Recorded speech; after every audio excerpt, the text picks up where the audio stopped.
Goa Organics వారి skin care, hair care, wellness products కోసం AP, తెలంగాణలో డిస్ట్రిబ్యూటర్లు కావాలను వివరాలకు స్క్రీన్ పైన ఉన్న నెంబర్కి కాల్ చేయండి.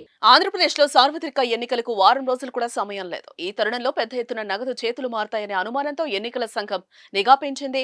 దీంతో రాష్ట్ర వ్యాప్తంగా పెద్ద ఎత్తున నగదు పట్టుబడుతోంది. సరైన పత్రాలు లేని నగదు, బంగారాన్ని పోలీసులు స్వాధీనం చేసుకుంటున్నారు. అయితే జనసేన అధినేత పవన్ కళ్యాణ్ పోటీ చేస్తున్న పిఠాపురంలో 17 కోట్ల విలువైన బంగారాన్ని పోలీసులు పట్టుకున్నారు.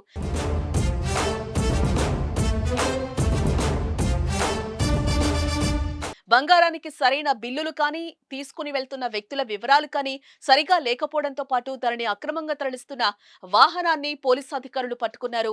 ఫుల్ డీటెయిల్స్ లోకి వెళ్తే శుక్రవారం రాత్రి పిఠాపురం నియోజకవర్గంలోని గొల్లప్రోలు టోల్ ప్లాజా వద్ద పోలీసుల బృందం తనిఖీలు చేపట్టింది. ఆ సమయంలో విశాఖ నుంచి కాకినాడ వెళ్తున్న సీక్వెల్ లాజిస్టిక్ ప్రైవేట్ లిమిటెడ్ సంస్థకు చెందిన వాహనం అనుమానాస్పదంగా కనిపించింది. వెంటనే వాహనాన్ని ఆపి తనిఖీలు చేపట్టారు.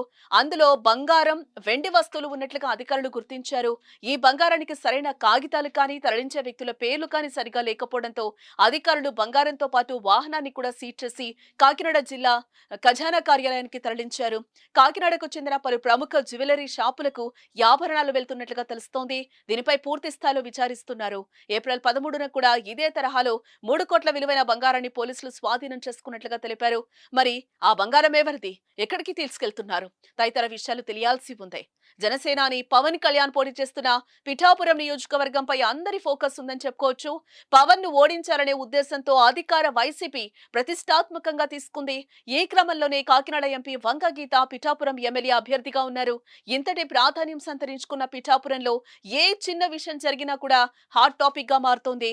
ఇప్పుడు దొరికిన 17 కోట్ల బంగారంపై కూడా విస్తృత ప్రచారం అయితే జరుగుతోంది.